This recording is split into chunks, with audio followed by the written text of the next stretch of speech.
Texas. It's Christmas. Someone special's coming to town. And it's not Santa Claus.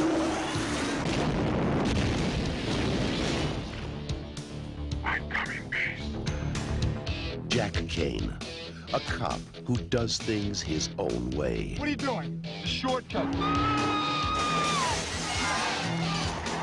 He's sensitive, understanding, and kind to strangers. Merry Christmas. But all that's about to end. I'm coming, peace. 3 well-armed men have their throats cut before they can even draw their weapons. Who could possibly move that fast? Aliens. Hey, what? Are you crazy? It's true. You need a psychiatrist, Jack. Your psycho stole a lot of heroin to kill people with. What are you gonna do? Tell them we're fighting drug dealers from outer space? Huh? Look out! Human body carries a small electrical charge, right? You tune the disc to the charge and then... What the hell is going on here? As far as you're concerned, this case is closed. It's not our problem anymore.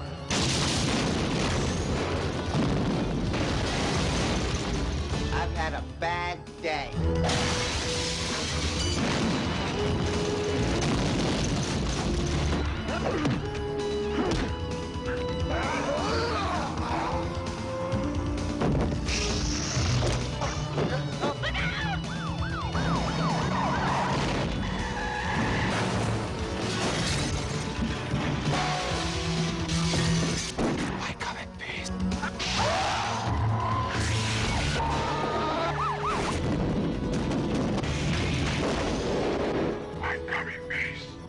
Dolph Lundgren, And you go in pieces.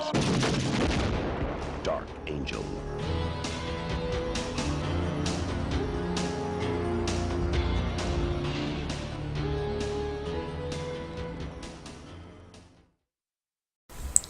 What's going on, brothers, warriors?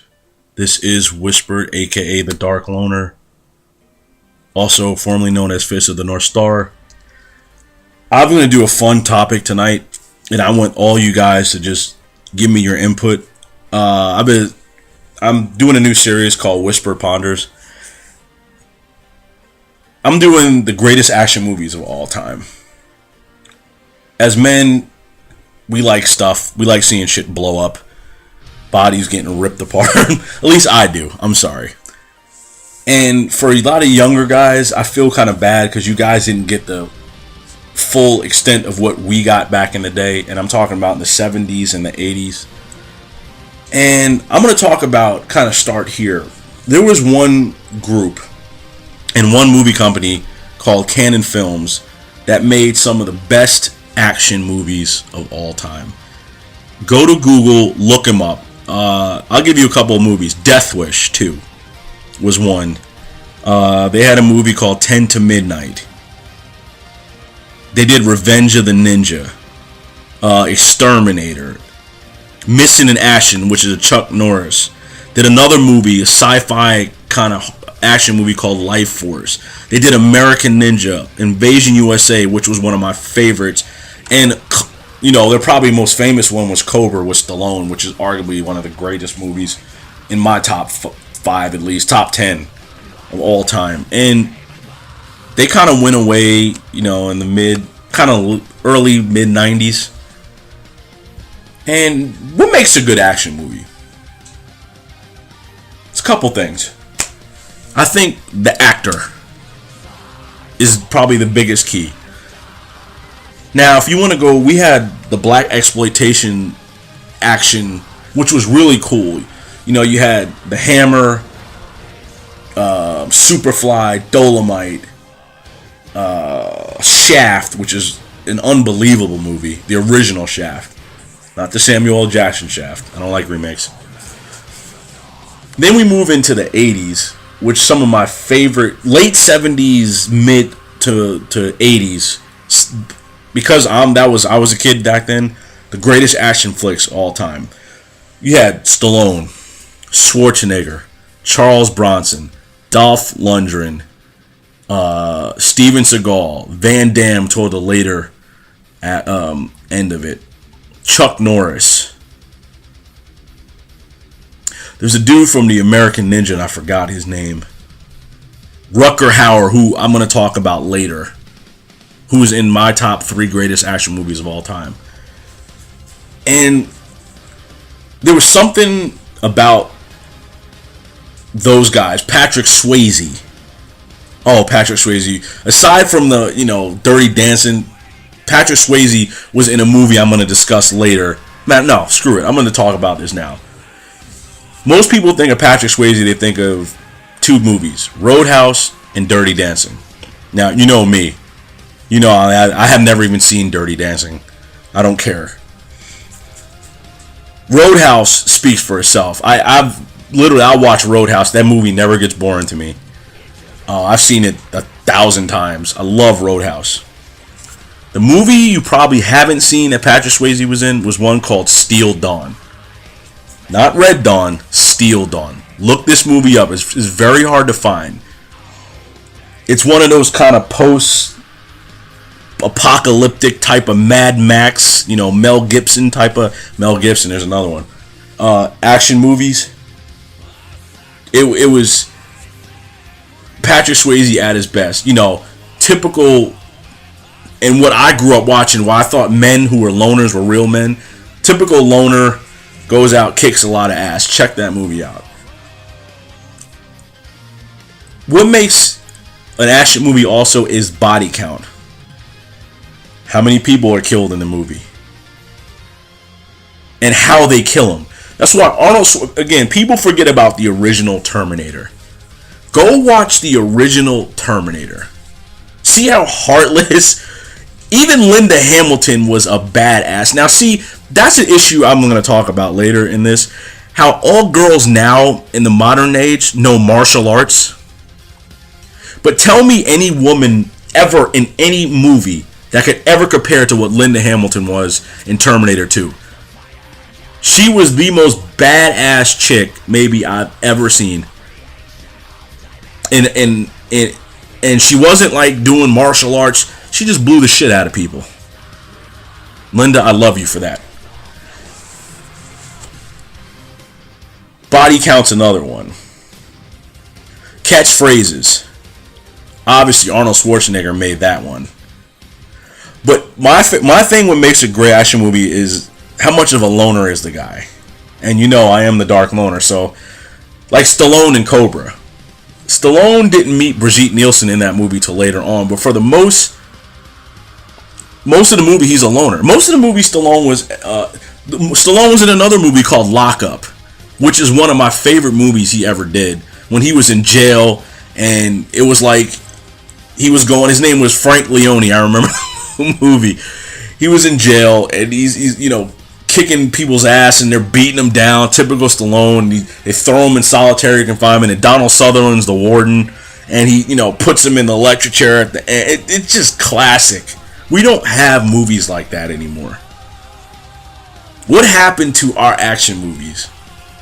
They've been replaced with romance action movies. Well, Bruce Willis, to me, started all that crap.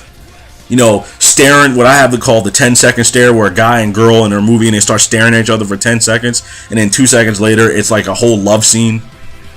Ugh. No. Sorry. Kills the movie. I've seen too many movies where it's like that now.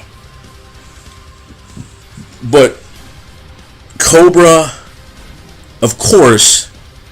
So let me get into my top 5, top 10. I'm not going to go through it all, but movies you have to see. Number 1, this is no particular order. Blind Fury by the man himself, Rutger Hauer, who's a Dutch actor. Rutger Hauer was in 2 of my favorite movies. One called, and if you really want to do remember the movie The Matrix? Of course, Neo and all that. If you want to do the movie that was originally kind of where the Matrix took a lot of its stuff from was a movie called Omega Doom, which was, I think, 85, 86. But Rutger Hauer was in that movie. He was in another movie called Blind Fury, which was about a blind Vietnam soldier that went to Vietnam and was hit with a shell, and he was blinded. And so he lived in, I think, somewhere in Laos or something like that for years. And this small little, it's so cool to watch this. This small little, I guess, Vietnamese man, he couldn't have been like he was 4'11". But they were all laughing at him because he couldn't see. Well, eventually the man taught him how to use a samurai sword. And Randall Tex Cobb was one of the infamous bad guys in 80s action. Any guys older know Randall Tex Cobb. He's in a lot of movies. Rutger Hauer pretty much rapes everybody in the movie with a sword. He carries it like a blind man's stick, so it's not like obvious samurai sword, but the blade is razor sharp. The greatest scene in that movie, arguably ever in action movies, was toward the end of the movie. Rutger Hauer is in like this kind of dance hall, and all these guys, bad guys, are looking for him. There had to be 15, 20 guys. So all of a sudden, the lights, Rutger Hauer finds the light switch and clicks it off, and just absolutely dices these guys. He slits one guy from his nuts to his throat. I mean, it was one of the best scenes I ever seen. I mean, I can watch it 100 times. It never gets boring. You know, Blind Fury. And I'm going to get, you guys know the classic movies. You guys know the Predators and the Terminators and Rambo. I mean, geez, John Rambo. I mean, Rambo 1 is just one of the best movies of all time. You know, another one of my favorites, and I'm probably going to give you more that you guys may have not seen, a movie called Invasion USA with Chuck Norris. I fell in love with this movie the first time. There are two scenes in this movie. You know, it's typical. The plot of the movie is basically these Russian terrorists come off the coast of. Now, they wouldn't even have balls to do a movie like this now, Hollywood. But these Russian terrorists come off the coast of Miami, and they just invade people's suburban America. They're running through malls, blowing shit up. There's one scene where they're driving through like the suburban neighborhood and just firing rockets at people's houses. I mean, just good stuff. Americans running. Ah. So Chuck Norris, you know, he does what Chuck Norris does. And the scene, there's two scenes. In the beginning of the movie, I forgot the villain's name, but this woman, you know, they do the typical 80s drug deal where the guy comes with a black briefcase and got all the cocaine. And there's a woman and a man, they're testing, the girl's snorting the cocaine. The guy takes her head, smashes it down so the cocaine needle, whatever thing, goes through her nose. She's screaming, blood pouring out her face, shoots the other guy, then turns around and chucks the girl head first out the window. Oh my gosh, it was just amazing. Then at the end, Chuck Norris has the rocket launcher and says, you know, a typical Chuck Norris line. I forgot what it was. He just blows the guy out the door. I mean, it was just amazing stuff. So check that out. Invasion USA.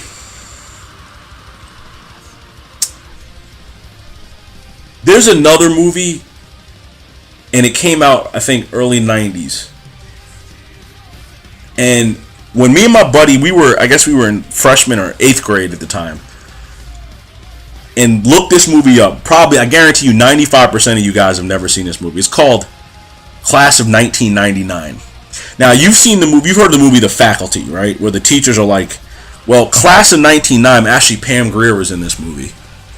And there's a guy who had the coolest name ever. His name was Cody Ko.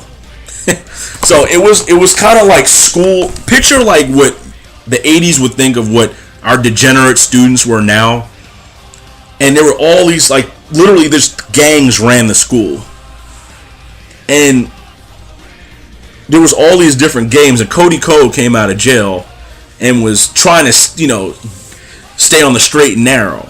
But what he didn't know were the teachers were robots. And they were, like, there's one scene where this teacher pretty much takes this, like, I don't know what kind of drug. They were like these cybertronic type drugs. I don't know. Smashes, makes the guy snort, spanks the guy in class, makes him snort cocaine, and like breaks his whole face. It was classic. And so Cody's dating the principal's daughter, who's like the one normal chick in the movie, and it's just wild action. Pam Grier is like ripping dudes apart. I mean, check out Class of 1999. Of course, I'm going to talk about Steven Seagal, who's my favorite. Above the Law,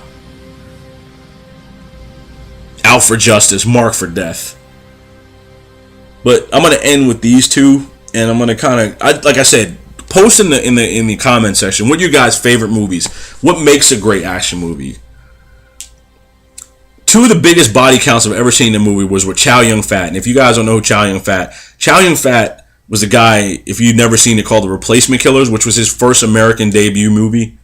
Well, he was in two movies before that. One called The Killers, and you remember the movie Heat with De Niro, which everybody loves. I've never seen a person that did not like Heat, which is one of my favorite movies of all time too. Heat took its idea from this movie. I think John Woo did it, called The Killers. I don't even want to spoil it for you. Just go see if you can find The Killers. One of the greatest action movies I've ever seen, bar none. But he was in a second movie, and this is probably more of the famous of the two foreign movies, Hard Boiled. Hard Boiled had, I venture to say, had a body count between 500 and 600 people. There's a scene in that movie, which was arguably the coolest scene. It's classic John Woo, where Chow Yun-Fat goes into the maternity ward, and you see all these little babies, and there's gunfire between the cops and the bad guys.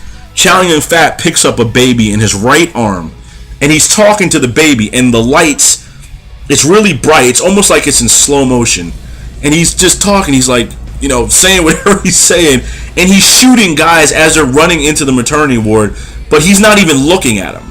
It's like one of the cool, I've never seen anything like it to this day. He's just talking now. He's like, hey, and just and there's guys literally getting blown out of the windows of this hospital. Literally, even as the movies are rolling and the credits are ending, you still see people dying. I mean, it was unbelievable. Check it out. The Killers, Hard Boiled. I feel bad nowadays that we don't have action movies like we used to have. You know, everything is these, you know, like a movie like 300, which everybody, I told the guy I did not like 300. Are you kidding me? That's the greatest action movie. I said, that movie could not hold Braveheart's nuts. You have and I like Gerard Butler, whatever his name is, but they all look like a bunch of supermodels. That's not the spark. Go look at Braveheart. Go look at the scene with Mel Gibson, I think before they went and fought at Falkirk, when he's talking to all the Scottish guys and just riding on the horse. Tell me that didn't fucking move you.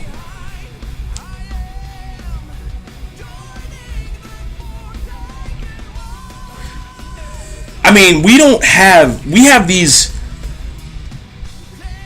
romances in the middle of the movie. And I'm not even using this movie as an action movie, but Twilight, which is the absolute most disgusting display. I was forced into watching that movie. I didn't even know what it was about. About a bunch of vegetarian, metrosexual, blue pill vampires that, and like I said, I asked a girl and she was like, I was like, what is it about this movie? You know what she told me? It's the way he looks at her like he wants her but he can't have her. That's your basis of saying this movie's good? Twilight. Just listen to it. Twilight. Arguably one of the gayest movies ever. Like Brokeback Mountain shit. Anyway. I feel bad for a lot of you young guys you don't get to see, but like I said, go do some old research on the Canon Group. Go watch some good old-fashioned Death Wish action movies. Any of those movies. American Ninja. Van Damme. People think of him as Bloodsport. I'll tell you a movie that was better than that to me was Cyborg. Way better.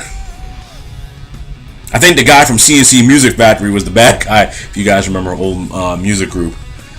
Go research Cyborg. Above the Law, Steven Seagal. Here's another movie, Schwarzenegger movie, a lot of people may have never seen, called Raw Deal. Go check that out. Red Heat, another Schwarzenegger movie. There's another Chuck Norris movie to check out called Hero and the Terror. Great flick. Another movie he's in called Hitman, Chuck Norris, that being said. Just, I miss action movies, and this is kind of just, I wish those guys never got old. One of my favorite, and I'll end with this, movies, and a lot of you older guys have seen this, Big Trouble in Little China. You want to know why I love Kurt Russell? There's two movies why I love Kurt Russell, and I'm going to end on this. He was in a movie called Soldier, which was, I love that movie. It's an underrated action movie. But at the end of Big Trouble in Little China, the woman goes, and it's the chick from Mannequin, I forgot her name, goes to Kurt Russell. He's walking out, he goes, aren't you going to kiss her goodbye? And Kurt Russell turns around and looks at this chick. Now, you know, obviously, if this was today, the guy would be like, oh yeah, let's make love. Oh. Kurt Russell turns around, looks dead in her face, and goes, nah, and walks out. I was like, that is Mr. Red Pill right there. You know, without a shadow of a doubt, if that movie was done today, he would have had sex with her and that'd have been the end of the movie. They'd have walked into the sunset. He was like, fuck it, I'm going to look at you. He was like, I'm going to walk into the sunset. That's what I'm talking about. Again, this is my new kind of little small series called Whisper Ponders. I probably won't do another one for a while, but I am the Dark Loner, aka Whisper. Have a good evening. I'll see you guys on the dark side. Peace.